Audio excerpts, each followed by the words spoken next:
Hello అండి, welcome to cinema పంచాంగం. War 2 ఎలా ఉంది అంటే నీ ఎక్స్పెక్టేషన్కి రీచ్ అయ్యిందా లేదా అంటే నా ఎక్స్పెక్టేషన్కి చాలా రీచ్ అయింది.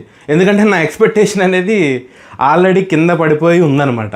అండ్ లక్కీలీ నా ఎక్స్పెక్టేషన్స్కి కొంచెం మించి ఉంది, అంటే కొంచెం బెటర్ ఉంది. మరీ వర్స్ట్గా అయితే నాకేం అనిపించలేదు. అసలు అలాగని ఏదో వెళ్ళిపోయి పడిపోయి చూసేసాను సినిమా కాదు. 2 కాలర్లు ఎగరేసి మరీ చూడగలిగే సినిమా అయితే కూడా కాదు. ఒక regular action movie, spy thriller అని కూడా దీన్ని అనొద్దు, ఎందుకంటే అసలు స్పై థ్రిల్లరే కాదు. ఎలా ఉన్నారు హృతిక్ రోషన్ అండ్ ఎన్టీఆర్ అంటే, ఎన్టీఆర్ ఎందుకో ఆ గ్లోరీ అనేది పోయింది ఆయన ఫేస్ లో. And Hrithik Roshan as usual బానే ఉన్నాడు. అండ్ ఎన్టీఆర్ ని చూపించడం కూడా చాలా బాగా చూపించారు మూవీలో. హృతిక్ రోషన్ కన్నా ఎక్కువ ఎలివేషన్ ఇచ్చారు. ఎంట్రన్స్ షాట్స్ కానీ అవి కానీ హృతిక్ రోషన్ కన్నా దారుణంగా ఉంది ఎలివేషన్ అనేది. ఆ బ్యాక్గ్రౌండ్ మ్యూజిక్ కూడా చాలా బాగుంది ఎన్టీఆర్ ఎలివేషన్ అప్పుడు. సో ఏం బాగుంది ఏం బాగలేదు అంటే, నాకు మూవీ